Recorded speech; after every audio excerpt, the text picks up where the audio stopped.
The first thing is the Pledge of Allegiance. Okay. Pledge allegiance to the flag of the United States of America, and to the republic for which it stands, one nation, under God, indivisible, with liberty and justice for all. Okay. So, here's the agenda. If anybody has any issues with the agenda or additions, subtractions. No.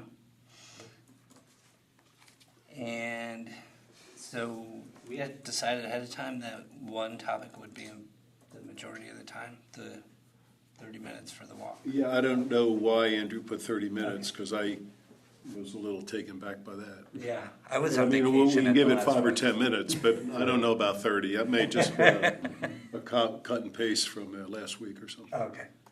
All right. Well, let's start with the bike path. Okay, so we had a good meeting with Matt, Chris, and Rick late August. Bill was there by Zoom. Andrew Katronic was there by Zoom. Ellen and I were there, and I think it went pretty well. I mean, Bill and Rick can chime in, presented our case, talked about a lot of stuff. Matt was very receptive, very good. I get a little more impressed with him as I get to learn about him as township manager. He leans in, he cares, like he can really tell, and he was on top of it. So you guys have seen all that detail and all the different paths. We kind of made a push to let's try this Jolly Road prototype type of thing from Township Line to the community center. We also are pursuing other things, but this would be like, lessons learned. Let's see how it goes. So Matt was going to get in touch with the township traffic engineer, kind of put things in his hands and see what needs to be done engineering-wise, traffic-wise, I guess legal-wise within traffic domain, and we'd take it from there. And we didn't put a timeline on that.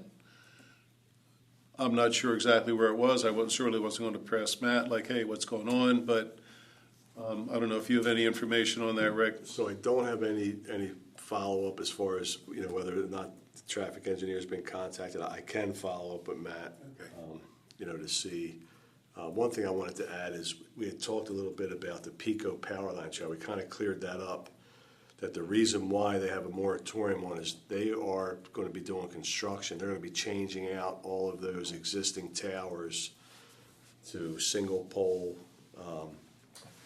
towers. So I think I think there was confusion that they said you can't go under the power lines with a trail, but it seems like that's not the case. It was just until they get this, they don't want anything going on while they're doing construction. I don't know how far out that is. I don't know that, I don't know much about the construction, but that was, because I know Ellen was kind of like, are you sure about that? Because Whit Payne just did it, but that was the reason why they said they weren't allowing any trails right now, because they're going to be swapping those towers out. So that's still on the table then down the road. Yeah, it's, right. Sounds like it could be. Yeah. I mean, that's all I really have to add. I mean, Bill, you were there or by Zoom, you I heard. thought it was good, yeah, great discussion, great openness, and the fact that Matt was willing to let Chris go ahead and engage the engineer, not knowing how much it was gonna cost him, I thought was really generous. Yeah.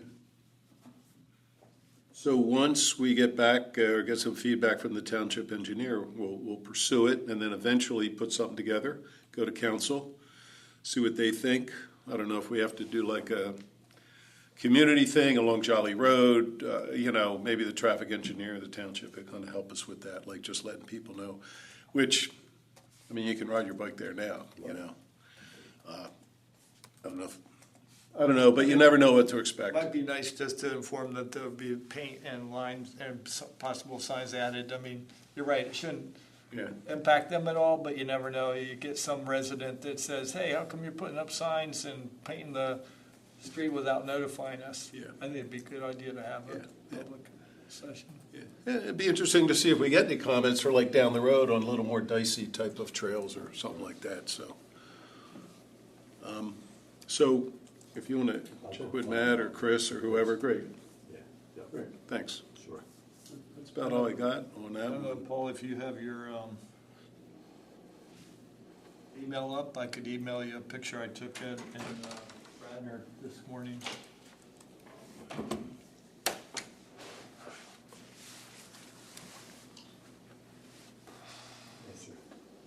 Hey, how you doing? Right now, I'm not connected. Is there Wi-Fi? There's Wi-Fi, right? You know better to ask me that, right? There's a guest, I had there's I had the password at one time. Is it guest, is it free access? there's a guest Wi-Fi here, yeah. And there's no password? I'm connected to it. No, You just did? So you should go connect, Paul. Just look for a Wi-Fi. Plymouth Township guest, yeah.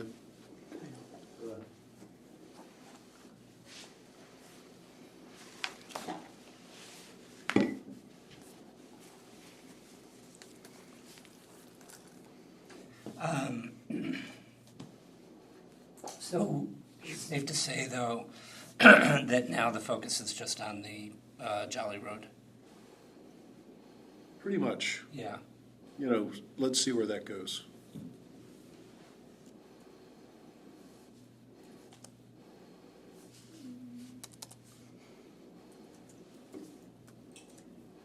Were we supposed to record this or something? It's being Oh, recorded. it is, okay. And we did talk about Pico earlier. The update was there's a moratorium. Ellen was at that meeting. You Oh, okay. were talking about the reason why they said no trails right now is because of the construction. We talked about it at that meeting with Matt and Chris. They're gonna be swapping out the existing towers with single pole towers. That's why they're putting a moratorium on the trails under the power lines. Okay, so I guess I didn't understand that, I mean, I understood that there was this project, and maybe during the time of that project, they wouldn't want trails, but because they're doing this project, they're saying no trails? That's what Matt and Chris said during that meeting. I I wasn't didn't- at the meeting with I wasn't at the meeting with Suzanne Ryan, but I remember telling you that they said no more trails, and you said that's not the case because Whip Payne just put a trail in. But then they said at that meeting that the reason why was because they're doing a construction project where they're swapping out the towers. I didn't understand it in that way. Okay. You were there. I was there. I guess the answer, or one of the questions would be, so after construction, is it Yeah, I didn't understand that it was. allowable or unallowable? Yeah. I mean, I can ask that question. I assumed it would be. It was just they don't want But anybody. why would changing the nature of the tower change the ability to have a trail? I don't, That doesn't make no, sense you said to a me. moratorium, not that they're saying no trails, No it's trail, that they're no- doing a construction project. So for the time being, they're not entertaining trails while the construction project is going. That's how I understood it. And then once the project is over, Well, that's what I just said. I'm Oh, sorry if I said it. Oh, okay. Yeah, I think once the construction project's over, then, trails would be Okay. permitted. I thought that. Yeah, so I mean, okay, I thought when I hear the term moratorium, I I think dead. think, well, I think forever, you know. Yeah, But- sorry, no, not forever. So I understand during the time of their construction, but Just emailed it. I guess I would Can you bring up your email? encourage this group to never let that opportunity Yeah. leave our sites, because that is the biggest trail opportunity in the township. It is the safest and the biggest opportunity we even have. So I wouldn't easily say, oh, yeah, that's gonna be hard, we can't do it. I think that would be such a loss. I think it'd be interesting when they're doing the construction, if we, through Plymouth Township, could get walk down the line, because there are 3 or 4, ditches, and just kind of get a feel for that, of what that looks like. That's a good, There are three streams. Three streams. From Township Line to Germantown Pike. well, and that's a really good thing that you bring up, Frank, that Chris, during that construction is the township's chance to say, are you putting in a trail. maintenance road that could potentially be multi-purpose later? That is the township's opportunity. If they're doing a at that construction point in project, time. then they're gonna be At ripping that, everything so up. hopefully there hasn't been approvals and everything, a green light for the thing. Because that's the bargaining power you have. I don't know how far.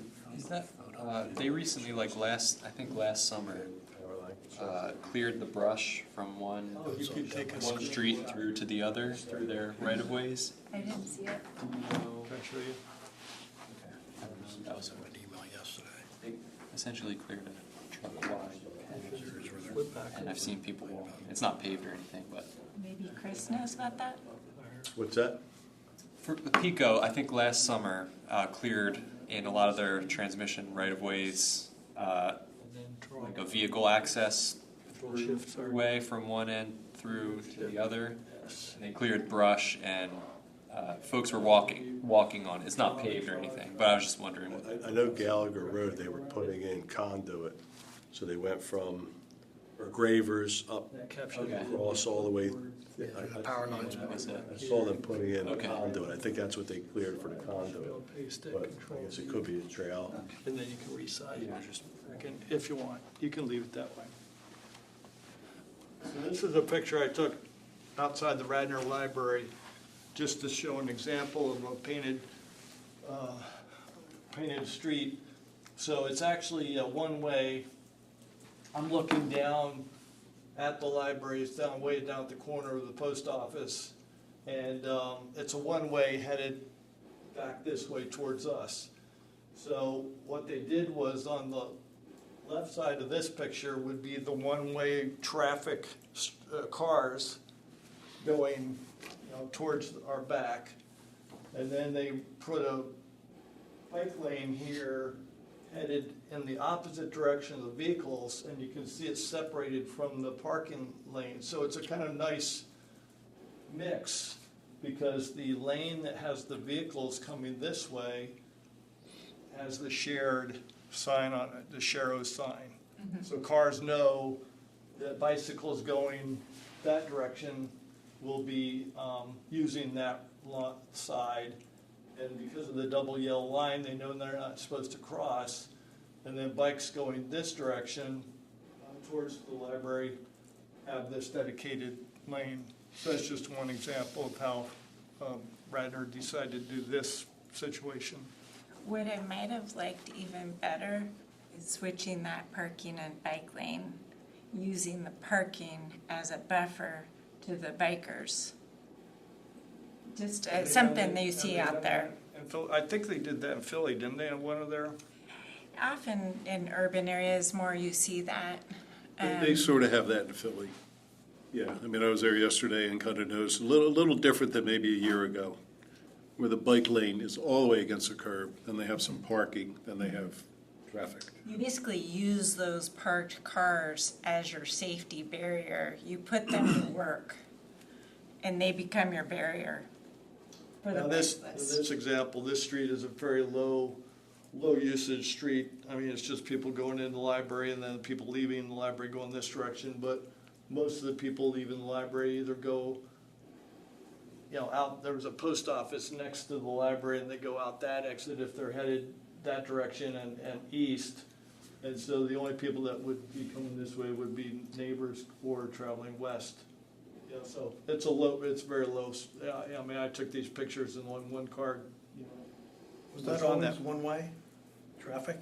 Yes, this has always been a one-way because it was a narrow enough street that they couldn't put two lanes because the parking for the neighborhood, there's houses up here. You can see houses. So I think they realized this was never going to be a two-path vehicle street, so they had enough width that they could squeeze the driving lane down on that side and then put the bike lane here. I just think the double yellow line is confusing. I think it's dangerous. Because you think It cars makes it are look on the like other it's a side? roadway. You're coming at cars. Yeah, I mean, just the double yellow line, it's a motorist saying it one way, but the double yellow lines kind of indicates that a separation between two travel lanes. I would If you were in a car, you would say, oh, I can turn down this street and drive down. But, I mean, honestly, because I've never seen a double yellow line that, Yeah, it's Stop. confusing. It's Bike confusing. lanes are I almost agree. always 2 white lines. It's rad. So, you I know, agree. They're not as good as us. that's, There's not many situations like this in Plymouth, though, that I can think I of. didn't look too. We have a one-way street. Also, which directions do the cars go? They're coming at us, Coming right? at us. Both the parked and the moving. It's a Oh, weird yeah, situation. no. At least in Philly, every bike lane I've seen, bike lanes are supposed to move with the traffic. Right. Just an example. And the parking is on the other side of the bike lane. Mm-hmm. Little- Oh, It's well. a good example, though. They're not as good as They're Plymouth, not as that's all. smart. That's all. They're not smart. It's good to bring it up, though, because it's like local, other It shows you local all the issues townships you have to deal that with. are experimenting. And you have to look at all these They're pushing different the envelope. ways of doing things, so, yeah. To make a note, we Good for- don't like this one. It's on the recording. I mean, at the very least, I want to hear and see what incidents might happen on there, if there are any, how often they're occurring. Do they occur less or more than roads we see in Philly? Like, it's a You good. edit that audio, I said something negative about Radnor. They won't hear it. Okay. Was there any other, No, just keep pursuing it. Did Matt give you the approval to go forward to talking to the engineer about the bike idea on Jolly? no, we really didn't talk about it. We're looking at some traffic calming measures, so. So that what we talked about on the webinar or Zoom a couple weeks ago, you guys aren't pursuing? I don't know.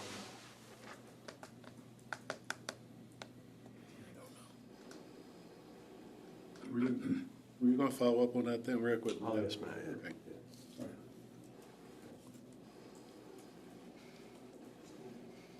but Rick, follow up with Matt? Sounds good. Okay.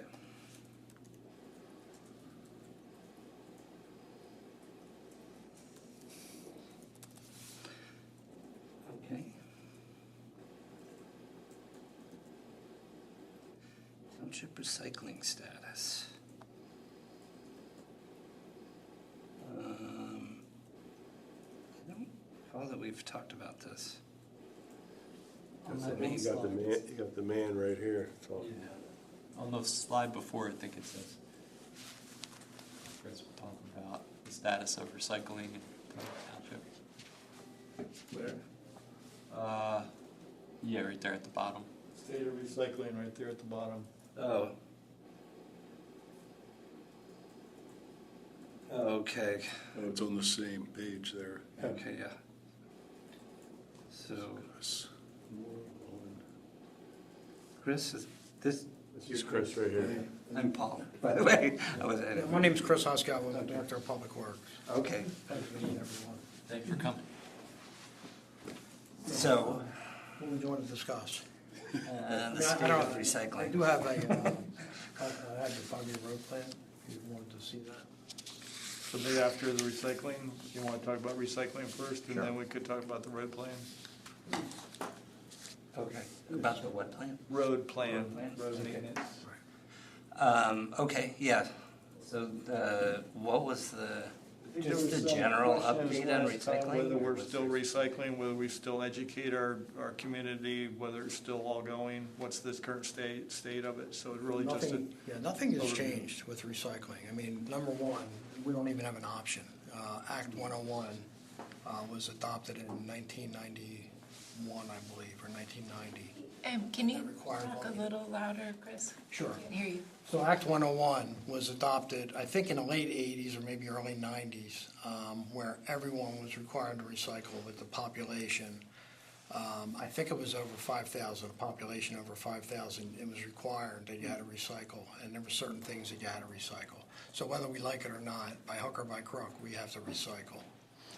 I will say that when we went to single stream, and that was in was probably 2008, we went to single stream. Before that, we commingled. So we used to separate paper from glass. We had a bin for clear glass, a bin for green glass, brown glass. We had a separate bin for paper and another one for cans and aluminum. And it was difficult because, the papers had to go one place, and then as the truck was moving, guys were separating the material. When we went single stream, we started collecting more volume, but what they realized is that there was so much residual. When, I don't know if you ever remember the recycle, I think it was called Recycle Bank. White Marsh used them for a while. When recycling became popular with single stream, they started paying you in coupons for weight. When the truck used to, like BFI at the time, or any of the other local haulers, would actually weigh your can, and then you would get credit for it. The problem with it is we call it the bowling ball effect. They started throwing bowling balls, bricks, and to try to get more weight. And eventually the company went belly up for obvious reasons. So we went from probably 900 ton in in the late 1990s to the early 2000s. We were collecting still about 950 ton a year. And when we went single stream, we bumped it all the way up to 1,600 ton.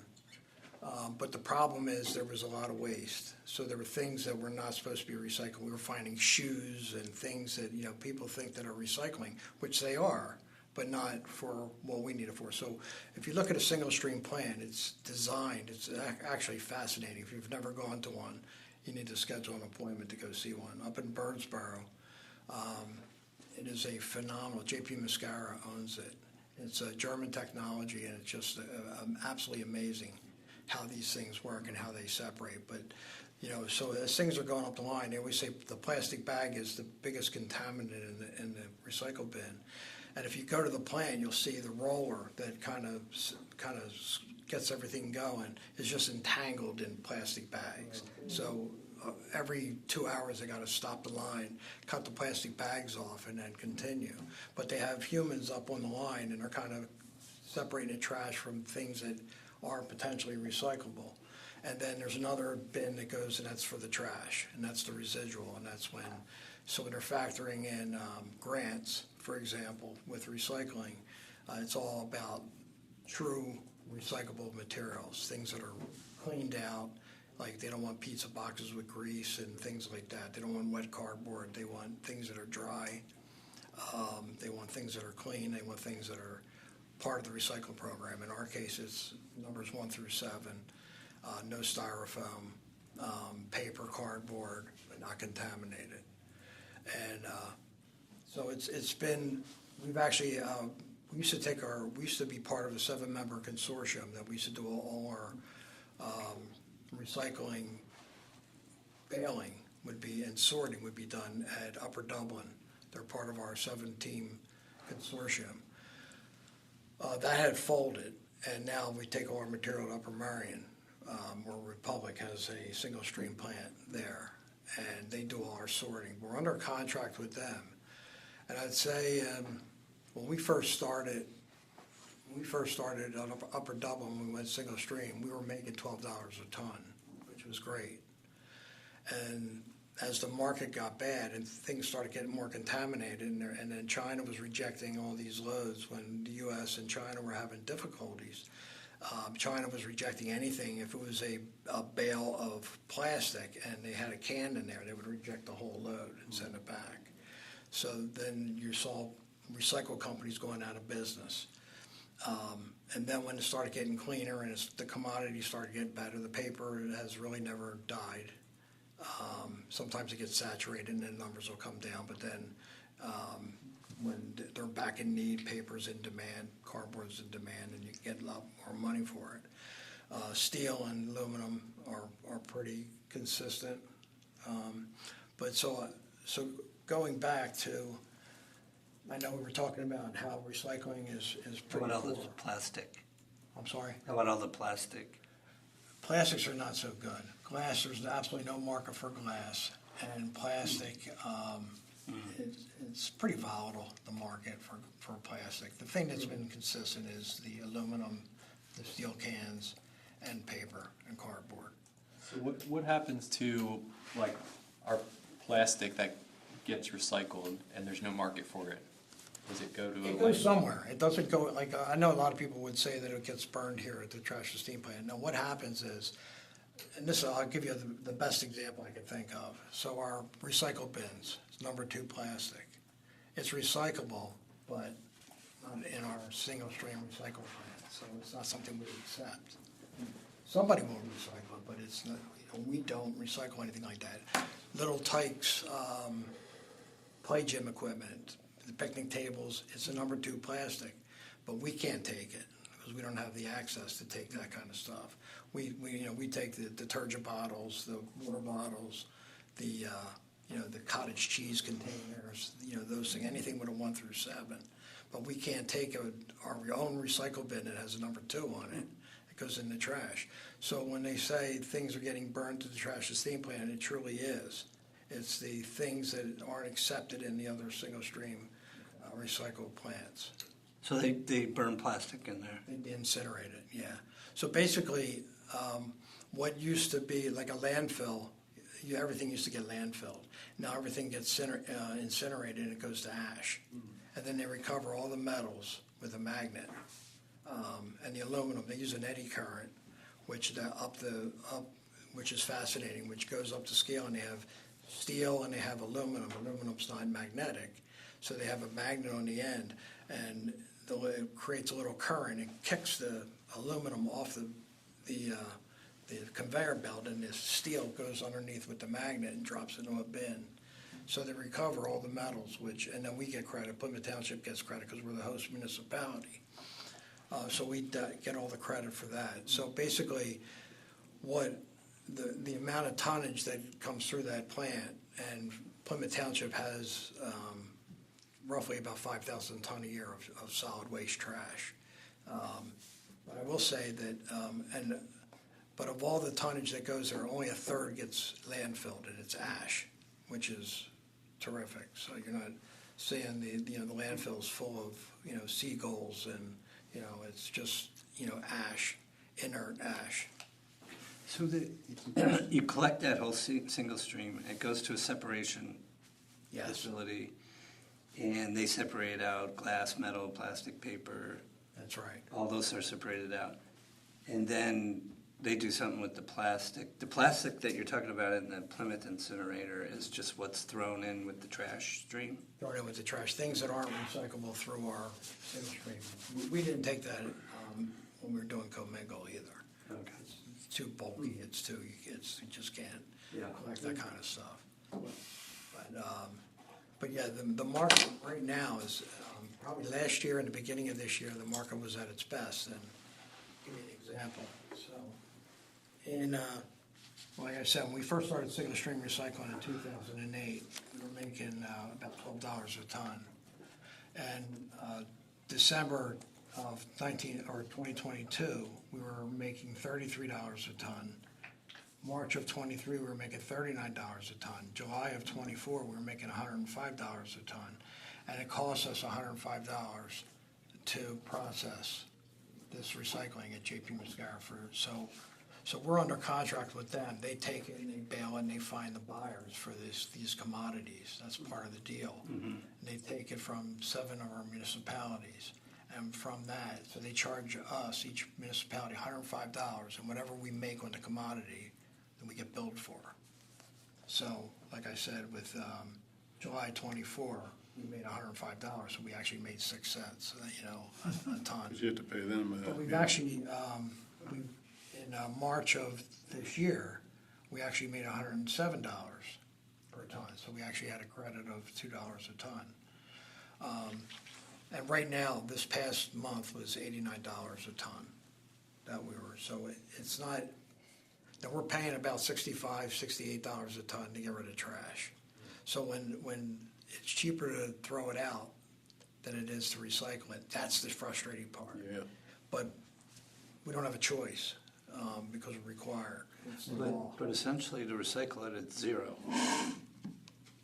Sometimes. Well, I mean, you sent it there, you got it, $105 for it, so it's Yeah, zero. the problem is, yeah, Sometimes it was $50 a ton. yeah, so- sometimes, Okay. like I said, like Just this 89. past- Yeah. Yeah, this past July, we were paying, we were making $80 a ton, and it cost us $105 to get rid of it, so, $15 or $25 we made per ton. So typically, our average tonnage is about 900 pounds a month is what our average is right now. How much do they charge you in '23? You remember you said it cost you 39, or you made 39. How much did they charge to It's been 100, I'm not. in '23? You know what, that's a good question, I'm not certain, I don't have that number. So you've been at a loss some years. I mean, you Oh, were yeah. behind in some years. Yeah, that's the problem, is, the problem is the DEP mandates us to recycle. We tried to do all the right things by doing we have what's called Chapter 904 grant. So it's called a performance improvement grant. So if the better you do as a recycler, as a township, the more money you get. So we tried all these different ways to get more money. And when I first started in 2008, we were making about $20,000 a year on the grants that they were giving us back for the recycling that we did. I found a recycling coordinator named Huff Associates, who actually did all of our data, and they have creative ways of figuring out ways to make money and loopholes with the DEP. And the power to work together with other municipalities, we were actually making upwards to $150,000. So the DEP said, whoa, we gotta stop this. So now the DEP withholds 40% of what we make. So now we don't make nearly that much, we make about $70,000. So the DEP is taking all this money from us and using it elsewhere in other places. And it's difficult to sustain a recycle program when you're losing money. Yeah. We're supposed to be making money, it's supposed to be a win-win. And, when you're starting to lose money, and, it costs a lot of money to run a recycling operation. So what is the objective? Just to break even, or is there an objective? Well, we to would like generate? Is there- to break even. I mean, the whole idea is that if you're gonna recycle it and you're not, you're reusing these things, and by recycling it, you could at least be a zero. Yeah. You're not, which, unfortunately won't happen. Are other townships in the same predicament? When they used to have it, the DEP used to have what's called the Waste Watchers Award, and we won it every year with the best recycler in Pennsylvania. Because we generate about, I want to say upwards to 11,000 ton of trash, solid waste a year, and about 50% of that's recycled. So that's unusual that, when the market kind of crashed in 2008, when everyone was kind of dropping programs, Puma kept adding programs. With the chip and branch and chip, leaves, we're collecting 1,500 ton, 2,000 ton of leaves a year and recycling them in our compost yard. 35, 40 ton of yard chipping. And the yard waste program has brought another 1,200 ton. And we take that and compost it and give it back to our residents, free of charge. Electronics, we're the only ones. And then we started electronics. We're the only game in town that has an electronics program. And what happened with that is in probably 2011, a company came in to everyone in the county and said, hey, everyone's making money. We're going to be making money. So everyone kept it, and I was paying about $10 to get rid of our stuff. And our guy I knew he was a good guy, and I stuck with him, and that company went belly up, and I was the only guy standing. Wow. And he actually honored the same deal with me. He started giving me money, and then that company went belly up, and, I'm a loyal person if you're good to us, and so I stuck with him, and we're still, like I said, we're the only game in town. Try to get rid of a TV if you're not in Plymouth Township. Even though he went belly up, he still.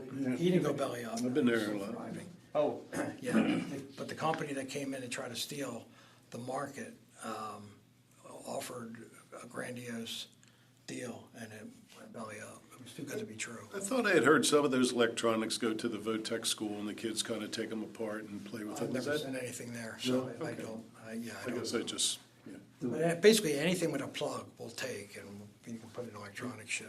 The way it's set up, though, pretty much anybody could drop anything off there. They could, but You don't have to live in Plymouth Township. no. They knew about it, like, Yeah, I mean, we hope to, we have a lock and key if we want it. We hope that the police are right here, that people are brazen enough to come in and throw it out. It is hard to believe, but And we're gonna be revamping that whole area back Yeah. there over the Yeah. next several years, so we'll probably tighten up the Yeah. shit back there, so. yeah, I mean, Rick put a fence around the whole perimeter, and once we get that gate back in order, then nobody's gonna be able to go back there. I just had a couple questions for you, Chris.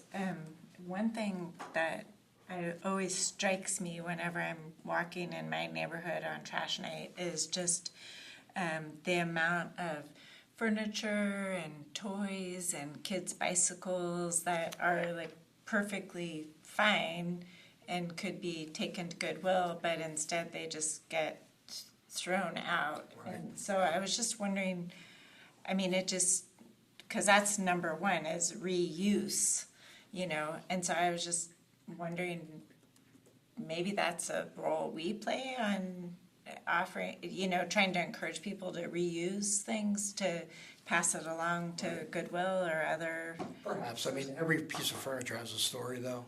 Yeah. Sometimes it might look like it's in good shape, but sometimes, animals have their way with it or something. And so we really don't know what the history is.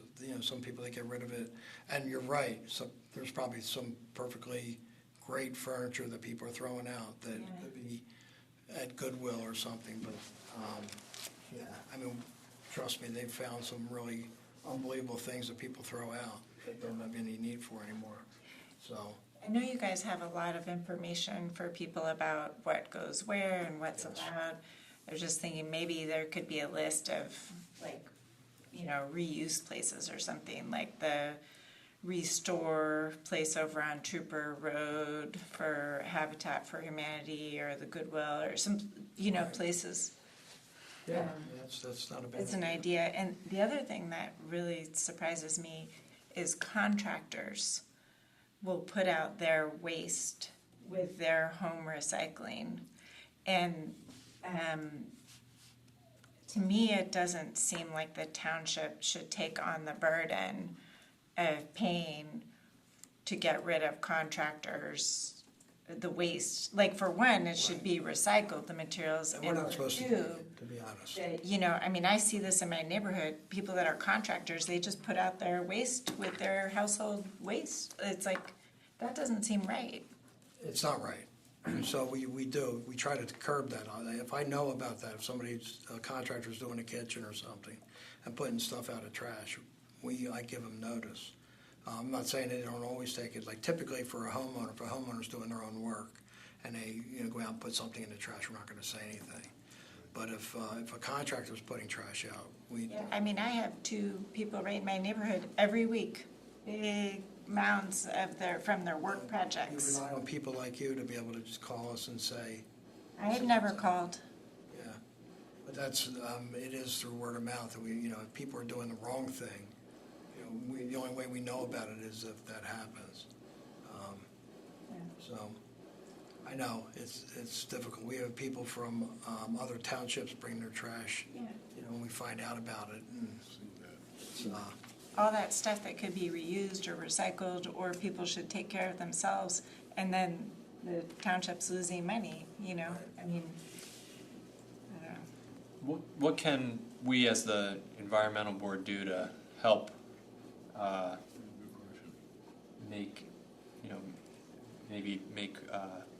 educate folks or make them recycle the proper things more or produce less waste? I think if there's one thing, it's cleaning the recycling, making it, like when you get a ketchup bottle, not just throwing the ketchup bottle in the trash. It should be rinsed out. It should be clean.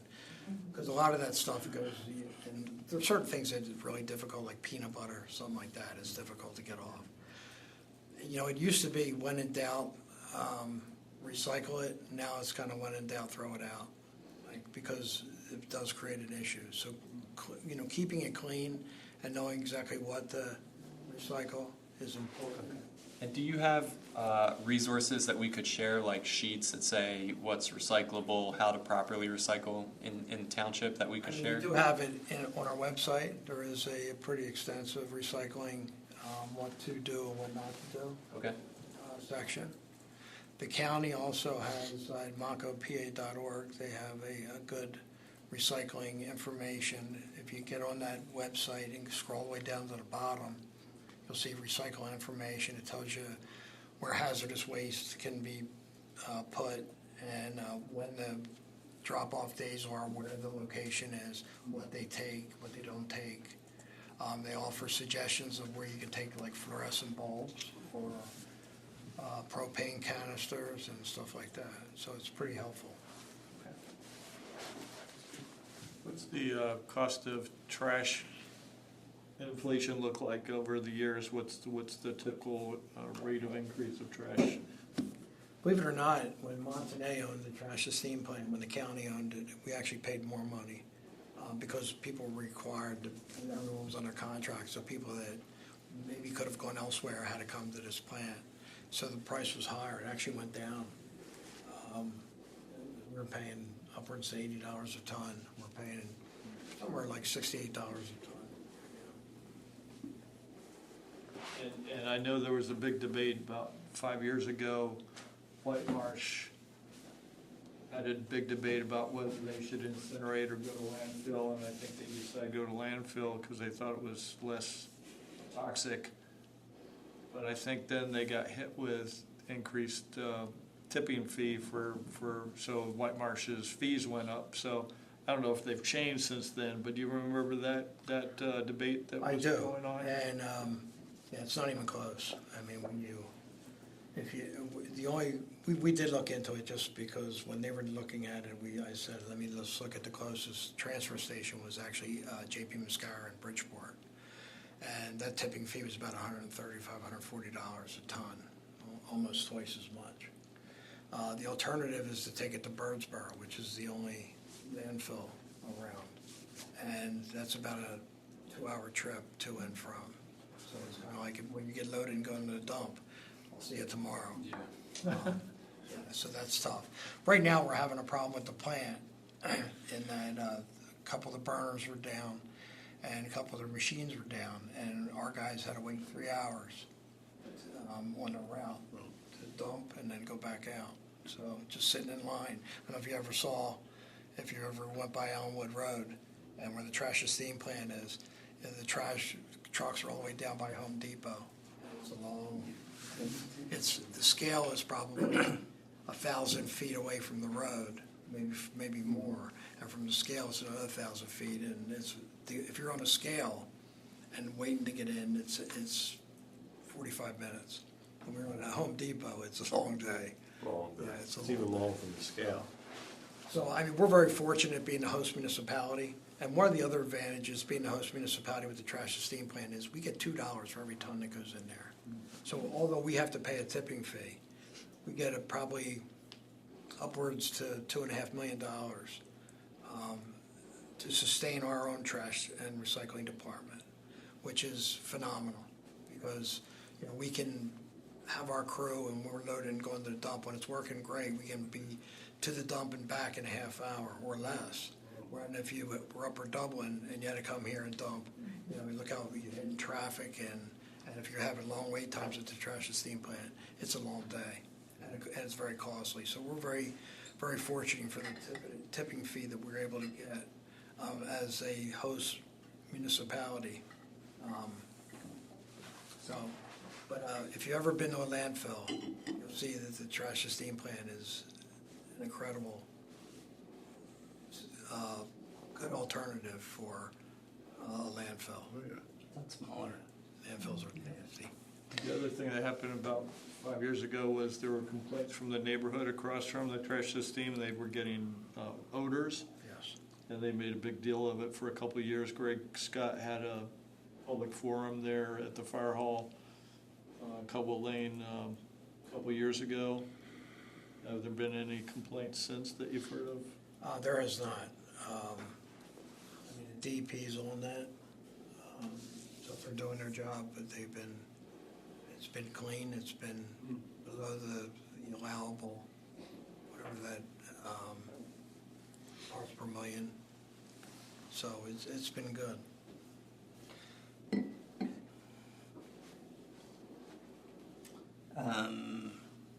Should we move on to the open space?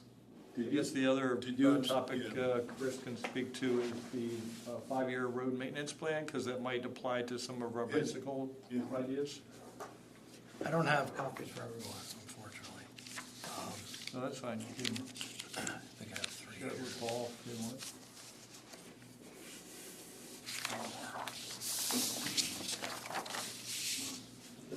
So this is part of our 2006. I'll pass my copy down and take a gander. This is subject to change, just so you know. Sometimes, the year runs start falling apart. So what are we looking at, Chris? This is a plan to repave or upgrade the road? This is 2026, a 5-year plan. For the most part, we stick to it, but sometimes, like next year, the proposal is that we're doing this parking lot here and the public works lot, and then we're gonna do all Belvoir Road. And Belvoir Road's a good example of it, was paved in 2012, I think, and the road's just falling apart.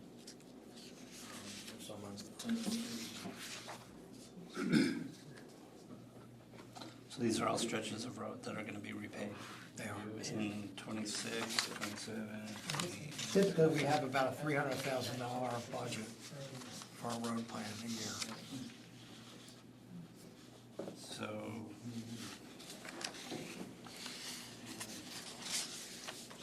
that somehow you would. Say like in 2027, for example, if you're looking for, that curb to curb, I believe in that neighborhood is 30 feet. So our biggest roads in the township, like 98% of the biggest roads in our township are 30 feet wide. 50-foot right of way, 30 feet wide, so curb to curb are 30 feet. If you go in the valley here, you're looking at about 24 feet and a 40-foot right of way. So how you determine the right of way, if you take the center line of the road, if it's a 24-foot road, you go 12 feet to the curb and then another whatever, we make 40. 36. Yeah, 4 feet.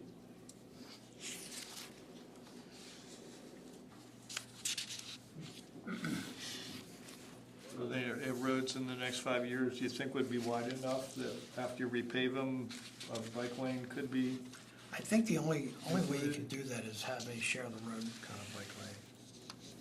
So then the Sheffield roads- Road is the only road that's probably 36 feet maybe, 36 feet wide, it's a wider road. Everything else is on the narrow end, and there's off-street parking, which makes it difficult.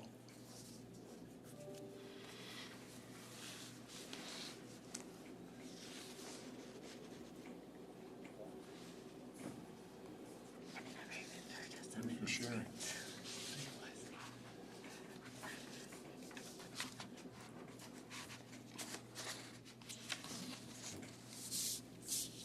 A lot of times we try to coordinate with Aqua or Pico when they're doing work.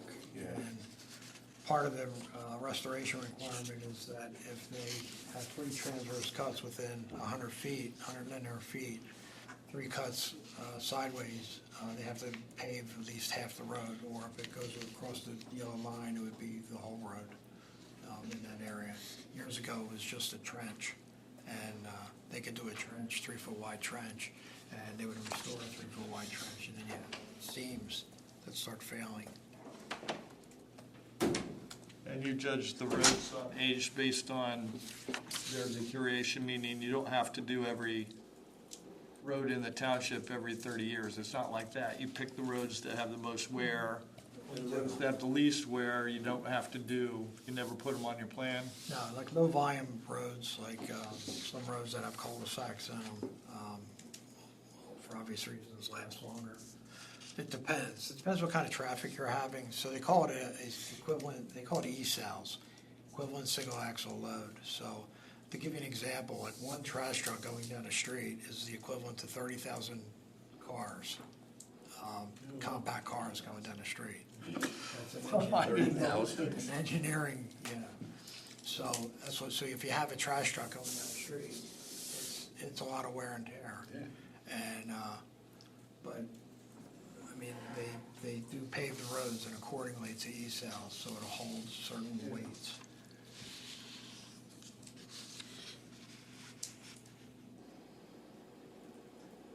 But this the last. Cardinal View 2030, that was the first neighborhood I did when I got hired in 2007. So it's like a 20-year, if we're lucky, we'll get 20 years out of a road.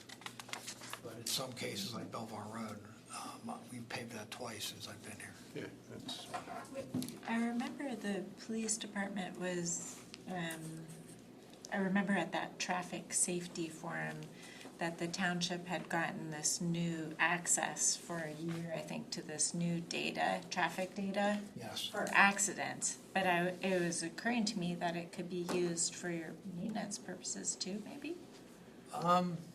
There are programs out there that do that. We have a program, the new traffic calming program that we can get crash data and speed data very quickly. It's like kind of like daily. So we just did our first traffic calming meeting today. The first one that was submitted. So we're kind of working on, that's on New Hope Street, and we're working on it. And so we're kind of working out the kinks as we go, like what makes sense, what doesn't make sense. But I think it's a good process to start, thinking about behavior of motorists and not trying to solve a problem here and then creating a problem somewhere else. Okay.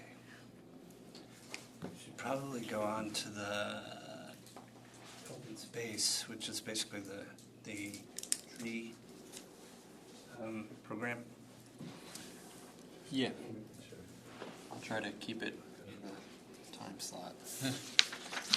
All right, so the newsletter came out, and at the same time, I released I put the information about the tree giveaway on social media, sign up link and stuff. Unfortunately, in the newsletter, the link wasn't clickable, so anyone seeing the newsletter couldn't access the link to sign up for a tree.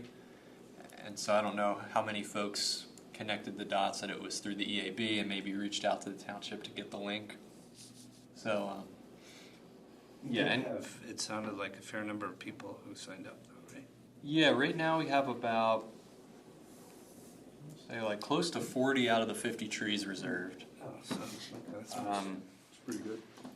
The small trees went within a day, which is what normally happens. Most folks want a small flowering tree. They don't want the big stuff that grows into a big tree.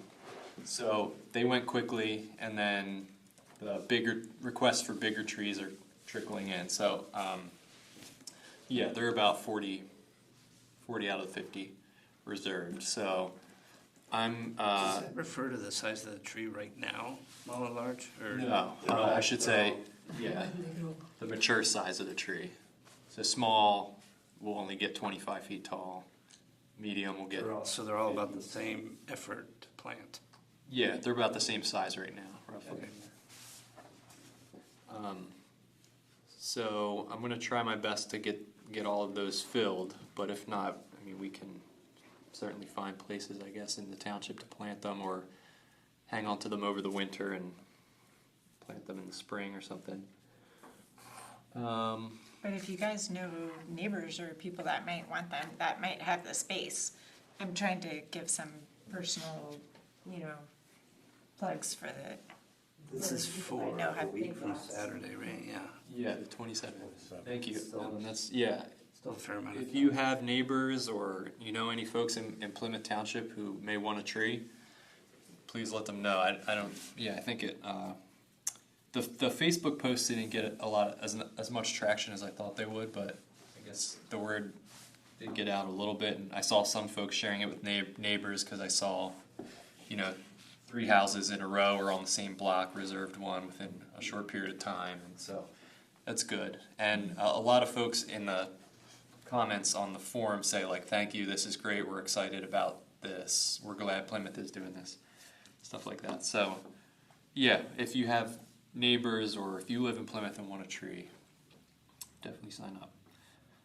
What else? So I made a map, if you can go to the next slide whenever you're ready, Paul. It's hard to see. Can you make that full screen? That is it. Yeah. If you go to slideshow, you can, oops, there you go. Yeah, so this is what I was envisioning, but if you guys have a better idea of how to organize things for the pickup, they come in, obviously, yeah, follow the arrows, they come in How to off use the bell bar. since they're retired. We'll have volunteers checking in folks maybe, in this area, and then they'll sign the pledge and take the pledge home with them. We have to print copies of the pledge, and we have to print copies of the planting instructions. We're going to give a planting instruction sheet to everyone. So then they'll sign in, they'll sign the pledge. We'll have the trees maybe set up like here or out here or something. We'll have them sorted by species, and the person checking them in will just call out whatever tree they got. And then volunteers will help load it into their vehicle in this area, I guess. And once it's loaded, they can pick up some wood chip mulch here if they want. We're encouraging folks to do so. And then if not, they can just leave. But the biggest thing I'm concerned about is that about half of the folks who reserved a tree signed up for the between 9 and 9:30 a.m. pickup window. So we're gonna have a big rush in the beginning, and then it's gonna trickle. So I don't know if I don't know if we'll have 20 people coming in at one time, but I don't want to cause a backup on the Belvoir. Although I guess there is space now because the middle school student pickup, they have like a lane now where parents can pull over. So there's room, I guess, for that if that happens. But Andrew, can you send me that?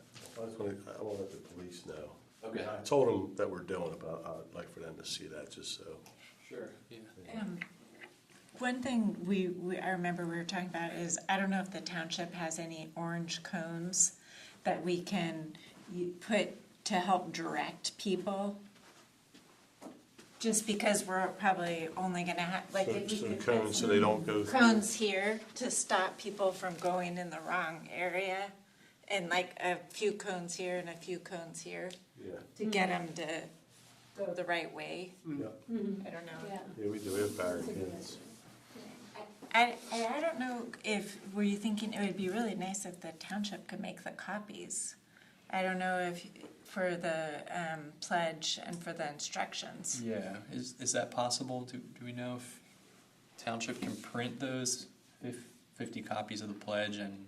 I don't know, I know you were talking about like some card stock, I don't think they have that. Okay. They could probably do Whatever. regular paper, that's. Yeah. You Maybe think a we could- colored, like if there's a colored, like a green paper or something for the pledge. Make it a little special Yeah, if you don't have cardstock. I don't think they would have, I can ask, but I don't think they would have, I don't know why they would have Whatever it. they have, huh? Yeah, we can take a picture of it after they sign it, right? For our records? or- Yeah. Well, if you guys wanted to supply them with a Staples packet of green paper, you could probably bring it to the I township. think Let colored them copy paper, on it. I think colored paper wouldn't be a problem, I just don't think, because I know the community center uses a lot of colored paper, but I don't think they have card stock. Okay. Do you want us to request someone? No, if you could send me, The document. the document, and, Okay. and I guess you need 50 copies of each. Yeah, the one is two-sided. Is that possible? Okay. Yeah, I think they need a copy. I know my printer, It'd probably be good to get like 60 copies, just because, I don't know. if just send me an email with, Right. and then just tell me how many you want, and I'll. Okay, thank you. So the trees will be delivered by the nursery the day before, on the 26th at some point, and they'll be delivered directly to the parking lot. So I'm gonna meet them there and help them unload, I guess, and So where do you want to put them? Just because we probably should block those spots off ahead of time. okay, is it best, That'll be Friday, the 26th. yes. Yeah, just so people don't. So you think unloading them in the parking spots? Where those cars are there? Yeah. Where the thick red arrow is? Okay. Is that where you want to put them? Yeah. So right behind it, right? Like they will need that space to turn. Yeah, right there, yeah. Oh, right there. We'll set up the trees here. Yeah, maybe they can. Yeah, I mean, even if they have to sign in and pull around here, we can help load it in here or whatever. Although you do make a good point about the backing up, and with all those cars, I wonder if, because you want to get people off of Belvoir, maybe they should be a little further, Andrew, down this way? You gotta watch they don't stop. They stop for the. Okay. I don't know. Yeah, I yeah. just, because I've had, yeah. We stop for the mulch. Oh, I think you could stage a good 10, 15 cars in that driveway. okay, so put the trees where you were thinking, yeah, Because if you put them up there and then people stop to load mulch up, you might cause a backup. yeah, yeah. All right. Yeah, it would be good if as many people that can come and help. I know with these things, if you have a bunch of people all at once and all of a sudden they're backing up, like, I think if some of us can do a bit of traffic control, especially for people pulling in to get the mulch and then backing up, we just don't, Can we do like mulch this way and then just leave I it can't that take way? those other spots are for the police. Like that second and third bay, that's the police personnel vehicles. Oh, okay. I don't want to take, I don't want, Oh, I'd rather, no, just moving out from there. on the inside? So, yeah, so this way to exit, this way to mulch. Yeah, So I'd rather if not. they want mulch, they will come and load here. oh, but that's where the police go in and out. We can't Yeah, stop. Okay, I'd rather we can leave- stop. Yeah, I'd rather leave those other, Exit. separate. Maybe you could just stick like a dozen cones out with the trees or something. Yeah, I'll block those spots off, Friday morning so nobody parks there. So And then we can use those cones for traffic control. Yeah, we have barricades that are probably better, but yeah, we can make sure that nobody. So, I think we will need as many of you guys as are available this morning. Even if you can only stay for an hour or so, the beginning or whatever, that would be greatly appreciated.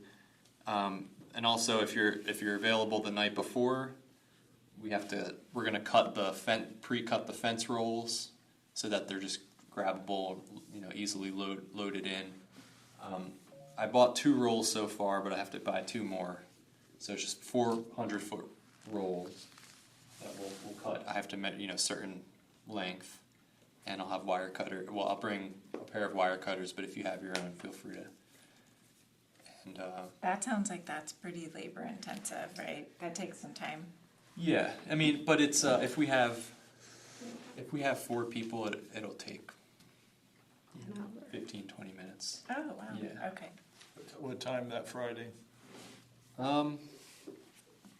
I guess before it gets dark, so we could meet in this lot. Maybe at 6 p.m.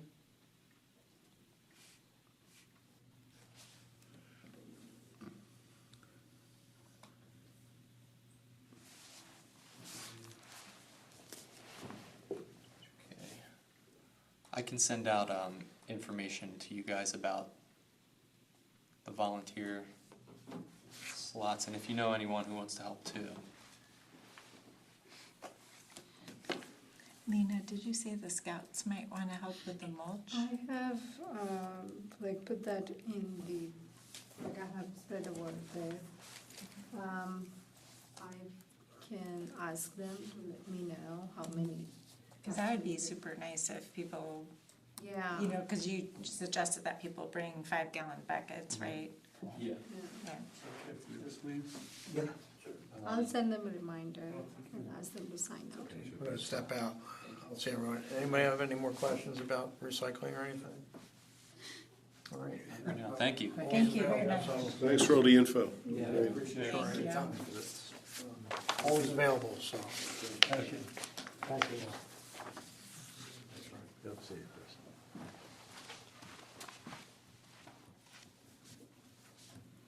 I think that's Everything? I think that's it for the tree giveaway. Yeah, I'll be sending more info about everything, I guess. This up within the next week or so. I also wanted to remind everyone that we're doing an event with Colleen Felicki, the composting event on October 8th. And it's up on the website now for folks to sign up, so that's another thing we could try and start spreading around. I will put it on our Facebook page, but that doesn't get much traction at all. I could ask White Marsh folks to share it too. That's October 8th at 6:30 p.m. at Harriet Wetherell in the classroom. I think it's like $10 to sign up, and if they don't meet a certain quota, then they'll cancel the event or something. But And it is on the community center 6:30 website. p.m. It's on the community center website. Yeah. And what is this event about? The basics of home composting from Colleen Felicki. She runs Back to Earth Compost Crew, Okay. local composting company. It costs $10 for people who want to attend. Yeah, I think it's $10. Yeah.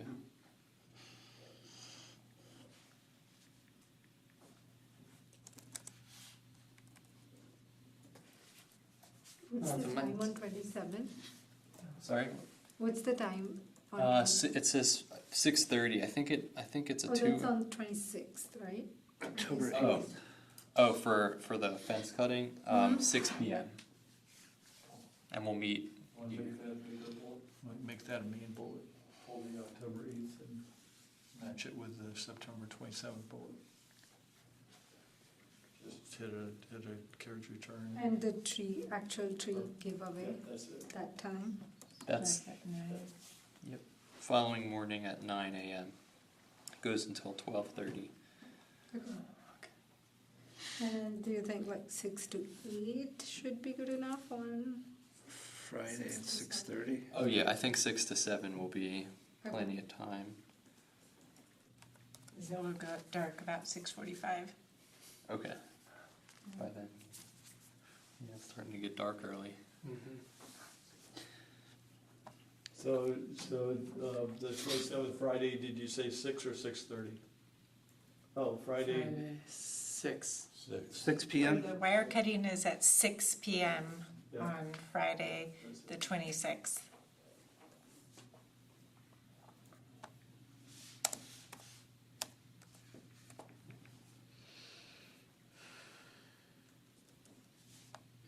Okay. I can bring some clipboards for the signing. Great, thank you. This shared energy manager, I guess we'll just skip that since Andy's not here. We'll do it when he's back. I guess the only thing I'll mention is, did Andy mention anything to you guys about the energy transition plan? He sent a copy of it and asked for comments on it, and I opened it up, and it was It's huge. Yeah. It's about 38 pages, but, He said, "I'll read this later." I know. So the reason why we were hoping for your feedback by Thursday is we're meeting with the shared energy manager Friday at noon. And so any comments that you have will help us in terms of knowing how to approach it for council. Because you being, new to this, it's a brand-new document, you have no background on it, so. Was it distributed before? Did Andy send you a link? Oh, you said you got a link. You got it, you opened it, right? Andy sent you a Just link? now, but I'm thinking like 6 months or 12 months ago. Yeah. So there have been some changes since 6 months Okay. ago. So what happened was about a month ago. 'Cause I did read it before. Yeah, well, it's Something good. different. It should be fairly close to what you remember. But just to let you know, in the last month, the shared energy manager team was kind enough, after they looked at it, to say, hey, how about we format this a little bit more industry standard, just to lay it out a little more cleanly.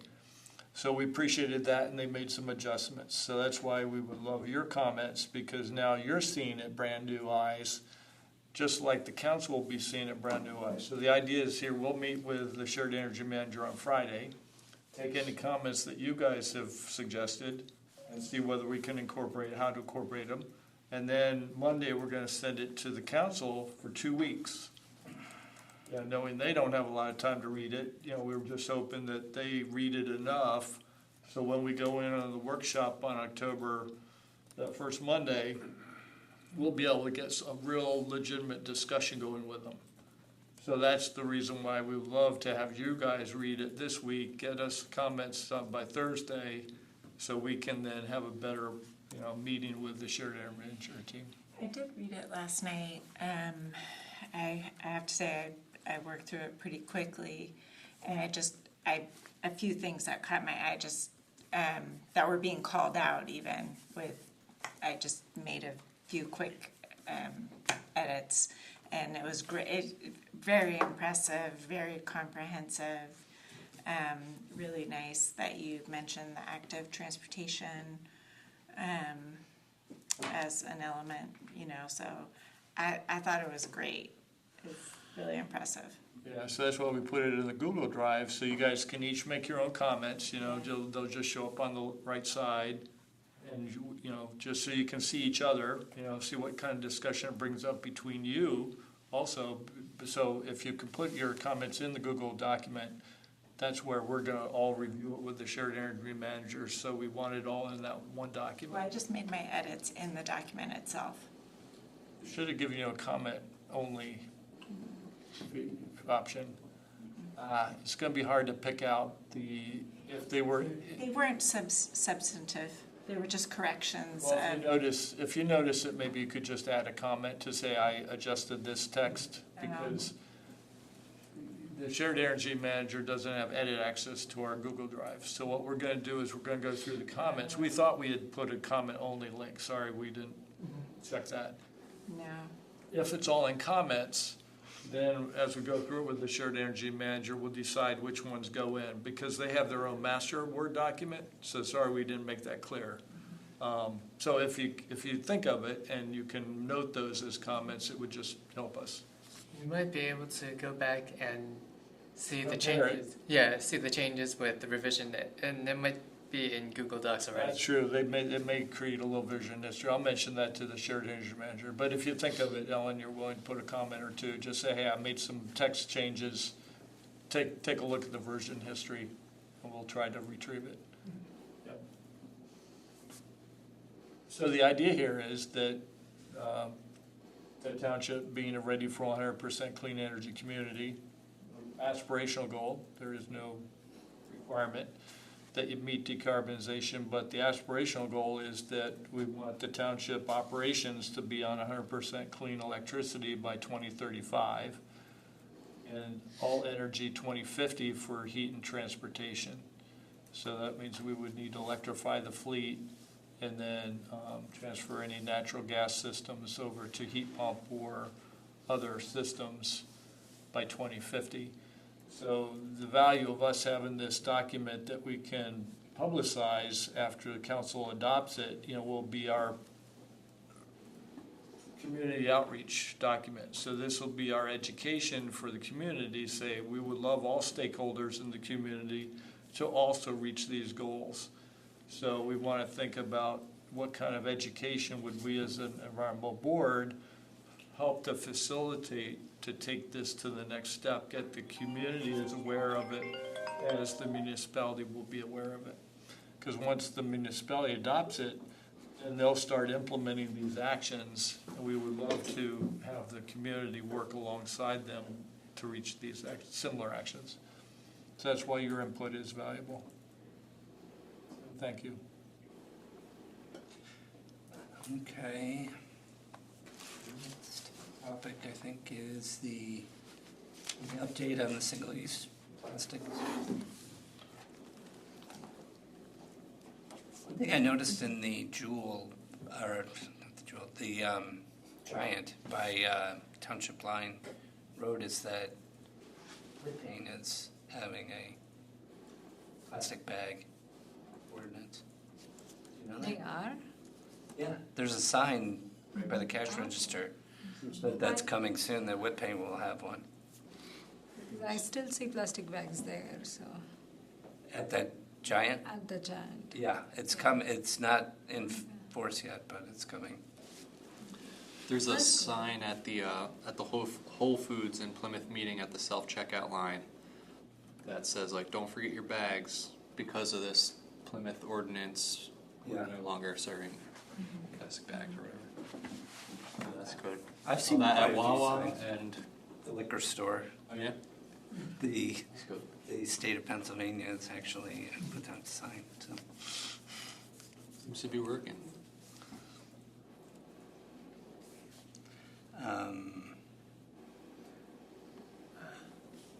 I wanted to ask Chris, too late now, if this potentially would reduce the number of The you know, plastic. the plastic catching on the roller. Got to, I would, yeah. We still have the plastic.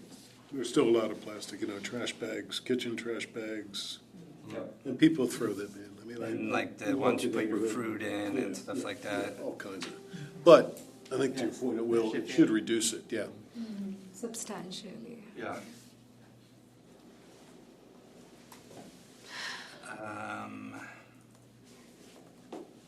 Social media posts. Any new ones? We just posted about the tree giveaway. We got one like. We reached 100 followers. Is that good? No. I guess so. Progress. What Really is like- the population of our township and how many of them are above 18? We can do some data analysis there. Anybody know how to blow up social media? Get viral? Not How do mine. we get it viral, going viral? How about some of the scouts, would they have some ideas? About going viral? Helping us do a better job on it. They're not on Doing a better Facebook. job on Young on kids, social right? media. Young kids. are on Facebook is the older. I guess they all are not on, they're no longer on Facebook. That's kind of like, old school.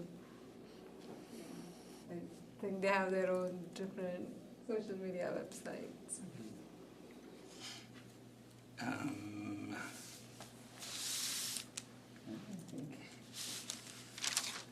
The other thing, usually go to Rick for any comments at the end. Yeah, I don't have much. We did start the pool natatorium renovation project. We started that September 2nd, so just a Fire lot. station too, right? And the fire station, yeah, that's demoed. Waiting for some clarifications on the footings before they get started with the masonry. But yeah, the firehouse is moving along. Pool pump room is moving along. That's a lot of demo has been taking place. So, Most of your, everything's moving, yep. is your group responsible for the fire station? So, you know, it's, the ground is township-owned ground. The fire station is being built on it, so yeah, I'm involved. I mean, I'm not a project manager or anything like that, but I've been, you know, sitting in on the weekly construction meetings and involved in a lot of the emails back and forth and stuff, so. I do have one announcement if I could. Okay. So this Sunday is called Sun Space Day, a day of celebrating solar across the nation. And so we're trying to encourage the public to come down to Low Park, Philly. We're going to have a bunch of environmental exhibitors and other exhibitors, for a couple solar installers, talking about the advantages of solar. So the solar still makes sense, even though the 30% federal credit is going away, because when you think about electricity inflation costs over the last couple of years, it's been coming up around 21% when you look at it over a longer period of time. So if electricity costs go up another 10%, and you add that 20%, that takes away the 30% federal credit. So for a homeowner, it still makes sense to do solar as electricity costs increase, because you're going to lock in your electricity rate for a longer period of time. So we're just trying to promote this. So does anyone know of any bulletin boards that they'd be willing to post a flyer? I took it to Wissahickon Library. The community center? No, I have not. Do you know who can post it there? Can you? Yeah, I mean, I don't know. I'll probably just give it to Joanne. Yeah, if you don't mind, if anybody else wants one, I can. Somebody wants this. Does anybody else have a place? I mean, feel free. You can use the QR code. If you yourself want to go and RSVP, you can just scan that QR code. I mean, I can email anyone that wants to print it, or I'm glad to get them printed if anybody has any other locations, so I'll run them around, but I just wanted to help people know. Come down to Philly, it'll be fun. We're gonna have. There is, I think in GPCC, there's a board where, I don't know if they still do that, but not just inside the community center, but outside by the playground. I think people like Yeah. There's also a bone board outside? Yeah, Yeah, there is a board. Okay. I'll print But I an think extra that's copy. If usually you want to do locked, the inside, so- Rick, I'll try to find one for the outside. I don't know, is the outside locked? It is locked. It's locked, so I'll probably bring you a second copy. Yeah. Yeah. Thanks, good idea. I would only be able to put it up like in my work, but it wouldn't reach that many people. So Fine, I that's think, fine. do you guys show it?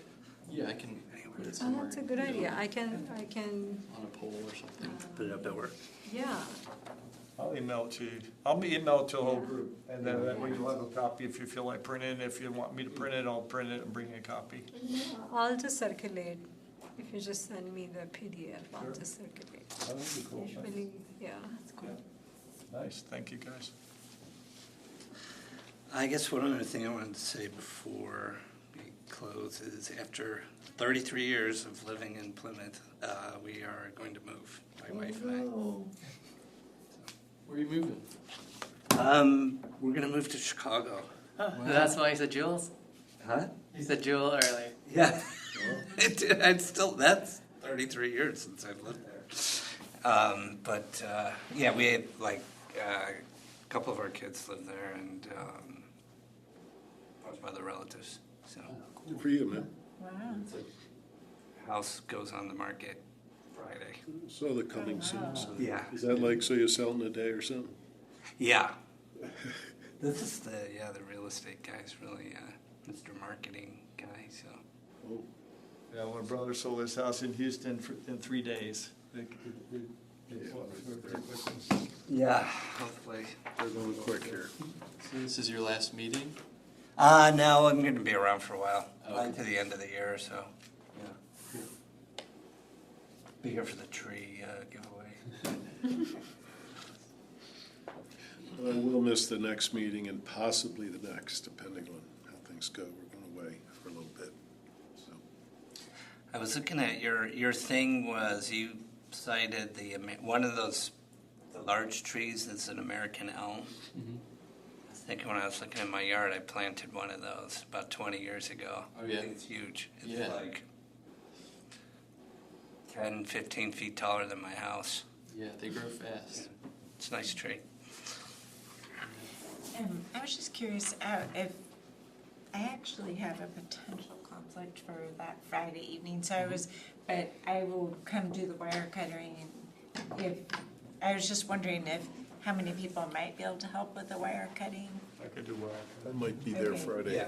because I don't want to leave you in a lurch. But if like there's we a have- handful yeah. of people, I might skip that part though. No problem. Okay. Yeah. We just Okay. need, I think, That's what I know for sure. wire cutters will be the I can give you some. the notes. bottleneck, so, Yeah, I I have have one. okay, some rules, yeah. cool, yeah, Okay. Is that time, so. yeah. Okay. good. It's the, it's, you know, pretty thick wire, but wire cutters do the trick, so. Okay, so we have to motion to adjourn. Yes, no, Make a motion to adjourn. I second that. all right, adjourn then. I'll send these notes to Andy.